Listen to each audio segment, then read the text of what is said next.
On Tuesday, September 11, 1962, in Munich, a man walks out of his office and does not come back. Heinz Krug, a German rocket specialist tied, in later reporting, to Egypt's missile effort, has appointments, files, a routine. A clerk will later tell investigators she saw him with a visitor. The record does not preserve a full transcript of what was said, only the ordinary shape of the moment. An introduction, a door closing, work continuing in the next room. Later, his car is found. Later still, a phone call reaches his wife with a blunt message reported in subsequent accounts as, "Dr. Krug is dead." No court publicly settles who took him or where he went. The disappearance becomes a type of document, a page torn out of the file, proof not of victory, but of what secrecy costs when it has to operate in daylight. By late July 1962, Cairo stages power as theater. Reports and photographs from the period fix the public milestone. On July 21st, Egypt conducts missile firings with President Gamal Abdel Nasser present. And on July 23rd, the anniversary of the revolution celebrations include a parade where rockets are displayed as national achievement. The names in contemporary and later accounts vary by transliteration. Al-Zafir and Al-Kahir, sometimes rendered Al-Kahir. But the point is consistent across sources. The state wants the region to understand reach, not merely ambition. The rockets roll through Cairo on transport vehicles. Crowds gather. Cameras record what is meant to be recorded. In Israel, the reaction described in later reconstructions is less cinematic than administrative. Urgent briefings, requests for corroboration, a scramble for technical clarity. In some accounts, senior officials described the psychological shock as existential, because the fear was not only rockets, but what those rockets could carry, and who had helped build them.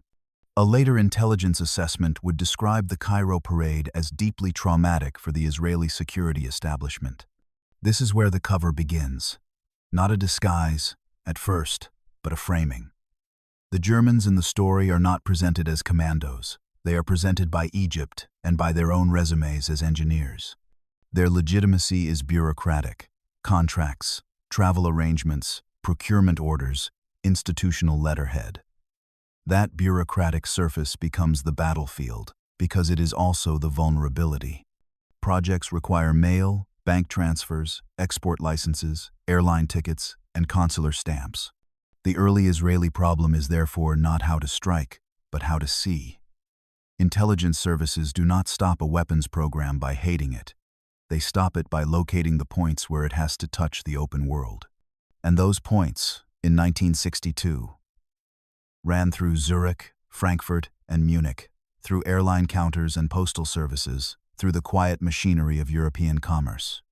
On Thursday, August 16, 1962, Isser Harel, then director of the Mossad, briefs Prime Minister David Ben-Gurion with material that, in later accounts, comes from an unusually mundane source: airline mailbags. According to one reconstruction, the Mossad recruits a Swiss employee at the Zurich office of Egyptair. The method is not glamorous. Twice a week, the mailbags are taken at night to a secure location. Their contents are opened, copied, and resealed with enough care that no one wants to swear later that tampering occurred. The tools are the tools of offices: paper, adhesive, photography equipment, a photocopier. The operation's recurring motif is an envelope, seam opened, flattened, restored. Two things matter in this chapter because they shape everything that follows. First, access creates tempo. The service is no longer reacting to speeches and parades. It is reading plans, requests, procurement lists, materials that imply scale. The mail contains names, addresses, orders for components. It contains the shape of a program. Second, access creates temptation. If you can open the mail, you can also place something inside it. A dossier is only a few centimeters away from a weapon. The same hands that photograph a requisition form could, in theory, slip something else into the envelope before resealing it. The archival record outside intelligence memoir and reconstruction is uneven. Official Israeli confirmations are scarce. But what emerges consistently is the logic. The missile program is treated not merely as Egyptian engineering, but as a strategic threat whose European supply chain can be pressured, disrupted, or frightened into collapse. This is still the cover, because the operative act is not violence. It is a controlled intrusion into routine that leaves routine intact until the moment it does not. The mailbags continue to travel between Zurich and Cairo. The seams continue to be opened and closed. The photographs accumulate in files. And somewhere in those files, one name begins to appear as a logistical hinge. Heinz Krug, based in Munich, connected to procurement and coordination for the Egyptian program. By late 1961 into 62, the German contribution to Egypt's missile effort is described in multiple accounts as organized, paid, and compartmentalized. Several individuals recur as central in journalistic reconstructions. Eugen Senger, Wolfgang Pils, Paul Gurka, and Heinz Krug. Their wartime and post-war careers are debated in detail by historians. But their shared relevance here is simpler. They are identifiable, reachable, and because they live and travel in Europe subject to pressure in ways Egyptian officers are not. European front work is rarely about a single address. It is about a pattern of addresses, offices, embassies, airline counters, purchasing missions. Even United States intelligence reporting of the period notes the scale of foreign technical help for Egypt's missile work, including figures in the dozens for West German technicians. Here the operative's dilemma becomes visible. If the program is real, then intimidation might work, but it risks scandal, arrest, and diplomatic rupture in countries where Israel is not at war and where police respond to crimes, not to strategic fears. If the program is exaggerated, then intimidation becomes not only wasteful but counterproductive violence spent on shadows, generating consequences without proportional benefit. The record shows both impulses: intelligence collection and political pressure moving alongside more aggressive methods. What is less visible is who authorized what and when. That silence is not a gap in storytelling.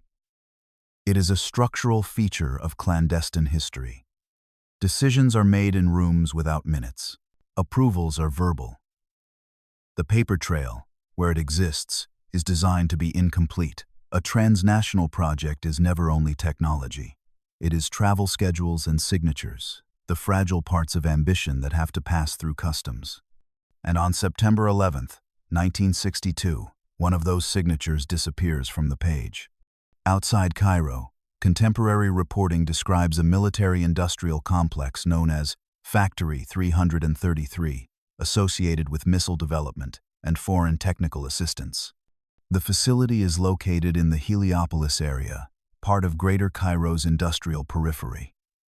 The target, in operational terms, becomes a place with gates, workrooms, and a payroll and institution that can be slowed if its foreign specialists become afraid to open their mail or to send their children to school. A key constraint for any documentary reconstruction is that publicly available sources describe the facility and program broadly, while fine-grained details, apartment layouts, daily routes, who stood where on which night often remain unverified or contradictory. That constraint must shape the narration. We can locate the program in Heliopolis and tie it to named individuals. But we cannot honestly storyboard every hallway.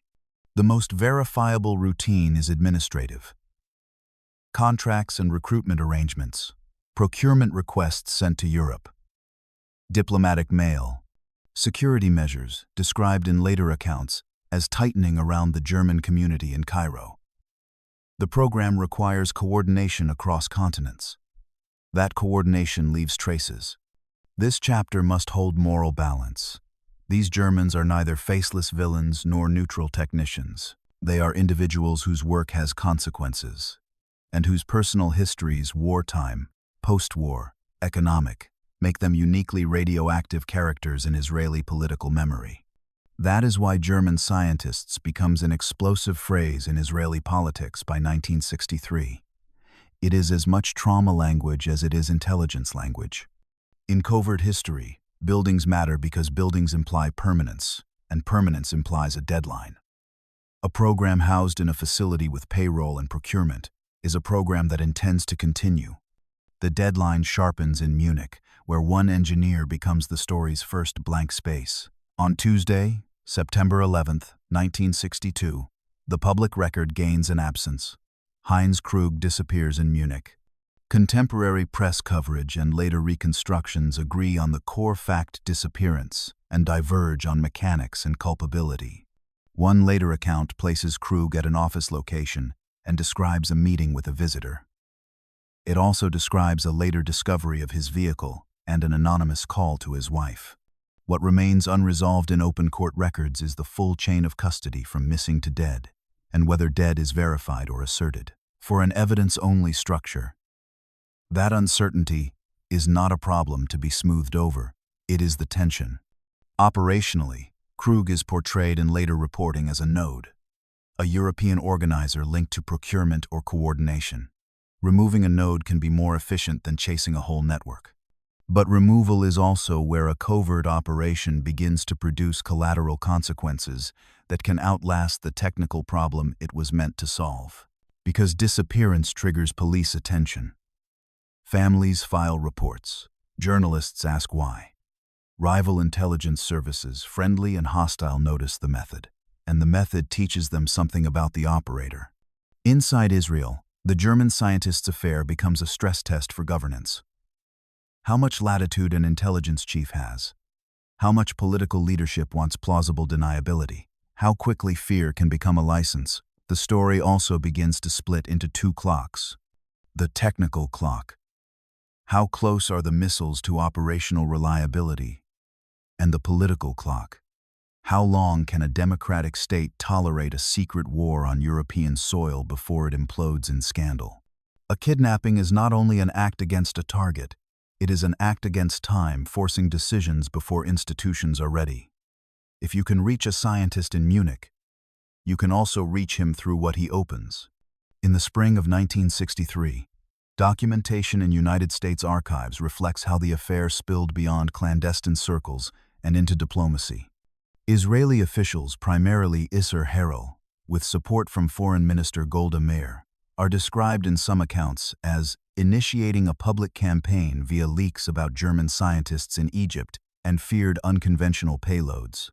In Washington, this intersects with broader American concerns about advanced weapons programs in the region, missiles, chemical and biological capabilities, and the parallel issue of Israeli nuclear ambiguity. This chapter's target is not a person but an alignment: Germany's post-war legitimacy, Egypt's procurement, Israel's fear, and the American demand for inspections and reassurance. The narrative rhythm is paperwork again, telegrams, estimates, briefings. It is not cinematic in the way assassinations are cinematic. It is cinematic in the way institutions fail quietly, and the moral ambiguity deepens. Leaks are non-violent, yet they can be coercive, designed to force West German authorities to act and to shame or scare private citizens. Diplomatic pressure is legal, yet it can be backed by the implicit threat that, if states do not solve the problem, intelligence services will. In this atmosphere, clandestine measures become both more tempting and more dangerous. The more public the campaign becomes, the less room there is for deniable violence. The file thickens, the margin for error shrinks. Once an operation enters newspapers and diplomatic cables, it stops belonging to the service that started it. In Cairo, someone opens an envelope, and the story stops being only political. By late 1962, multiple reconstructions describe an escalation from collection and intimidation toward letter and parcel bombs directed at individuals linked to Egypt's program. Exact attribution is contested in public records. What is more verifiable is the fact of injury and the scandal of method. Bombs delivered through systems meant for paperwork. One later account describes a parcel bomb in Cairo that maims Hannelore Wende, identified as a secretary connected to Wolfgang Pils. The moral problem is immediate and structural. A bomb in the mail can miss its intended target by design because mail is handled by clerks, porters, family members, and neighbors. Even within Israeli services, later accounts describe internal objections to such methods on precisely those grounds. The operational logic is nonetheless coldly coherent. If you cannot reliably access a guarded specialist inside a controlled Egyptian environment, you can attempt to make him uninsurable socially, psychologically, politically. A scientist who believes his mail can kill him is a scientist who starts to think in exit plans. But the documentary narration cannot hide what the file implies. The weaponization of bureaucracy is a form of moral corrosion. It turns the ordinary act of opening correspondence into an ethical hazard for anyone nearby. The recurring motif, the envelope seam, changes meaning. In Act 1, opening and resealing mail was intelligence work. Now, the envelope becomes a delivery mechanism for harm. The same gesture opening paper produces a different kind of consequence. When a state sends fear through the mail, it sends it to everyone who touches the mail. Europe notices next, not in a battlefield report, but in a Swiss police file. On Saturday, March 2nd, 1963, the campaign surfaces in a place built for neutrality, Basel, Switzerland. Two men identified in press coverage as Joseph Ben-Gal and Otto Joklik are arrested and later tried for attempting to coerce Paul Gurka by threatening his daughter Heidi.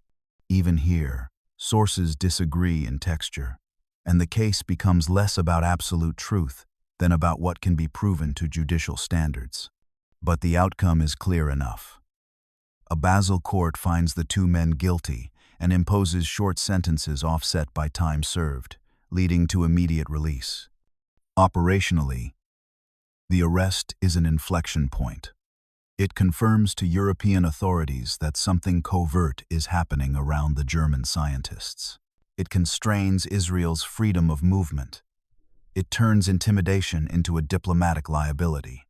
The quiet cost here is not poetic, it is procedural. Once agents are arrested, they become liabilities to their own service. Operational security is compromised. Methods are exposed in court testimony.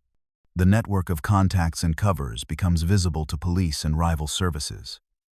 The operation begins to consume itself. A covert campaign can survive moral criticism. It struggles to survive police evidence. The next confrontation is not with Egypt or Germany. It is inside Israel's own leadership. On Monday, March 25, 1963, in Jerusalem, the German scientists' affair becomes a domestic political rupture. In one detailed reconstruction, Ben-Gurion summons Isser Harel. Angered that media operations and pressures have moved without full prime ministerial control, Harel offers resignation, apparently expecting refusal. Ben-Gurion accepts. The change is immediate. The operation's strongest internal advocate is out, and the institutional rivalry and strategic disagreement inside Israeli intelligence becomes part of the historical record. This chapter is about deterioration, the psychological kind that comes not from guilt alone, but from living inside a narrative where every action is justified as existential. When leaders speak in existential terms, subordinates learn that limits are negotiable. That is not a uniquely Israeli phenomenon. It is a structural risk in national security decision-making. What makes it particularly sharp here is the subject matter. Germans, missiles, unconventional payload fears, Holocaust memory. A state can be pushed, emotionally, into methods it will later struggle to explain even to itself. The cause and effect logic is visible. Escalation abroad, disappearance, bombs. Intimidation produces exposure. Abroad arrests, headlines, which produces crisis at home. Leadership rupture, which produces strategic reset, a shift toward collection. Diplomacy and controlled operations. The operation does not end so much as it changes hands and changes tone. Secrecy does not only hide actions from enemies, it hides consequences from decision-makers until it cannot. The reset will demand something even harder than intimidation: cooperation with a man whose name is already a moral scandal. By mid-1964, later accounts describe Mossad leadership pursuing a different kind of leverage: recruitment, penetration, and controlled access, rather than envelope-based violence. In that narrative, contact work shifts through Europe, culminating in meetings tied to Madrid in September 1964. The name at the center of this method is toxic by design. Otto Skorzeny, a former SS officer and celebrated Nazi commando. The record here is largely reconstruction memoir, journalistic investigation, and references to internal reports described by authors. But the moral shape is consistent across such accounts. Israeli officials weighing the tactical value of an ex-Nazi against the symbolic and ethical cost of engaging him. In one reconstruction, intermediaries include Ilse von Finkenstein. Mossad figures named in some accounts include Avraham Ahituv, Rafi Eitan, and an operative identified as Raphael Medan. The alleged purpose is not to rehabilitate Skorzeny's history, but to exploit his proximity to networks around the Egyptian program contacts, security figures, social circles where German scientists and their protectors overlap. This chapter is psychological realism without invented inner monologue. The fracture is visible in behavior approvals, arguments, authorizations, exceptions, carved out of stated principles. If the earlier method was fear delivered by mail, this method is access purchased by compromise. The most corrosive bargains are the ones made quietly, with a signature that never becomes public. Back in Basel, the operation becomes a court transcript, and transcripts do not care about justifications.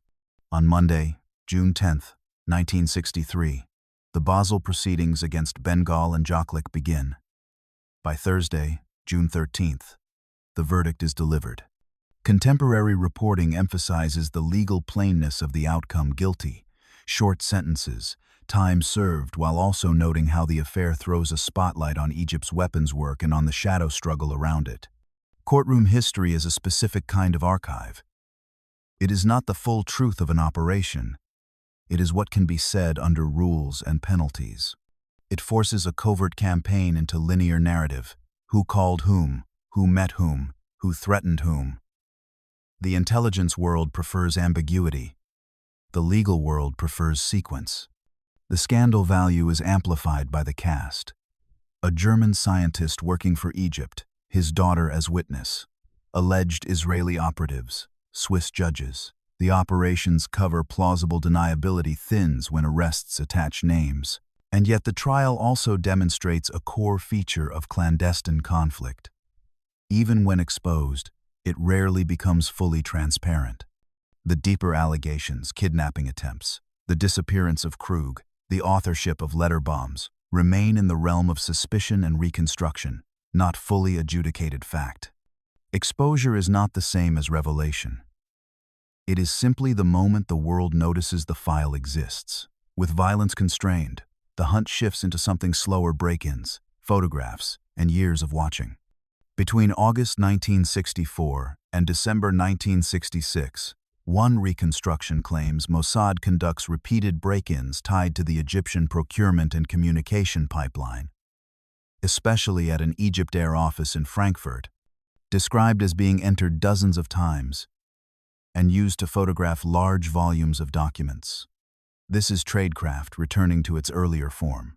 Not the weaponization of mail, but the exploitation of mail as information.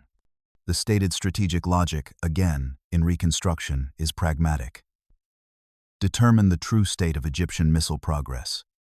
Identify which European firms and officials are enabling it. Map where pressure would be effective without producing another Basel. The moral tension does not vanish. It simply changes temperature. Collection operations still violate sovereignty and law. They are quieter, but not cleaner. The recurring motif paper returns yet again. A photographed document is a non-violent artifact, but it can still move policy. An opened letter becomes a photographed letter. The same seam, resealed, tries to restore control. When direct action becomes too expensive, intelligence services retreat to the one craft that scales: patience. In 1982, According to one journalistic reconstruction, the Mossad conducts an internal inquiry into the German scientist's affair, describing Egypt's 1962 missile announcement as deeply traumatic for Israeli intelligence. The report's existence and characterization appear in secondary accounts. The full text is not publicly available. What is visible in the historical record is the residue. The affair left behind missing persons, Krug injured bystanders Wende and others described in accounts, arrests and trials, Basel and political ruptures, Harel's resignation. It also left behind a template, the idea that a weapons program can be attacked through the people who make it possible, engineers, purchasers, couriers, protectors, long before rockets become operational. The final echo mirrors the first image and drains it of innocence. In the opening, an office door closed in Munich, and the file lost a page. Here, the echo is quieter. An operation reduced to an internal document, dry language attempting to balance necessity against embarrassment, fear against method. A sealed envelope rests on a desk, ordinary again, outwardly harmless, because the real cost of a clandestine campaign is that ordinary objects never fully return to ordinary meaning. The operation aimed to prevent destruction. It also produced a smaller destruction that could never be publicly mourned. In the archive, the envelope stays sealed because the state cannot afford to open it in public.